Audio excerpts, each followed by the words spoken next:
वंदे मातरम। हमारे देश का नाम भारत रखे जाने का इतिहास प्राचीन काल और पौराणिक कथाओं से जुड़ता है। भारतवर्ष के नाम की कहानी तो सीधे ऋषभ वेद के पुत्र भरत से जुड़ती है। हिंदू ग्रंथ स्कंद पुराण अध्याय 37 के अनुसार ऋषभ वेद नाभिराज के पुत्र थे। ऋषभ के पुत्र भरत थे, उनके नाम पर ही हमारे देश का नाम भारतवर्ष पड़ा। यह कालखंड था जब भारत को भारतवर्ष, जम्बूद्वीप, भारतखंड, आर्यावर्त, हिंदुस्तान, हिंद, अल हिंद, ग्यागर, फग्युल, प्यांजू, होड़ू जैसे कई दूसरे नामों से भी पुकारा जाता रहा। इतिहासकारों के अनुसार मध्यकाल में जब भारत पर तुर्क और ईरानी आए तो उन्होंने सिंधु घाटी में प्रवेश किया। वे स का उच्चारण ह किया करते थे और इस तरह सिंधु को उन्होंने हिंदू के रूप में पुकारा और आगे इस राष्ट्र का नाम हिंदुस्तान हो गया।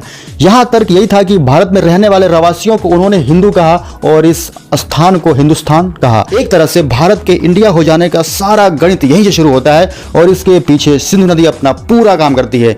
सिंधु नदी का दूसरा नाम इंडस भी था, जबकि सिंधु सभ्यता के चलते भारत की सिंधु घाटी की सभ्यता को एक और पुरानी सभ्यता यूनान, जो आज का ग्रीक है, वे लोग इंडो या इंडस घाटी की सभ्यता कहा करते थे। ऐसे में इंडस शब्द जब लैटिन भाषा में पहुंचा तो यह इंडिया हो गया। अंग्रेजों के आगमन के साथ ही उस समय हिंदुस्तान के रूप में चर्चित हमारा देश इंडस वैली यानी कि सिंधु घाटी की सभ्यता के रूप में भी पहचाना जाता रहा। ऐसे में अंग्रेजों ने इसे इंडस वैली के लिए लैटिन में प्रयोग होने वाले इंडिया को ही हमारे देश का नाम दे दिया और ऐसे ही हमारे देश का नाम पड़ा इंडिया।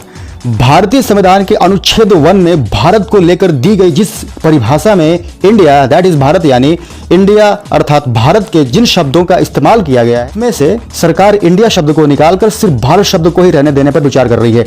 अगर केंद्र सरकार देश का नाम सिर्फ भारत करना चाहती है तो उसे अनुच्छेद 1 में संशोधन करना होगा।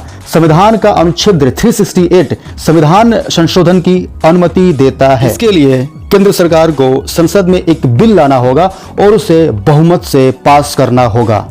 वंदे मातरम। भारत माता की जय।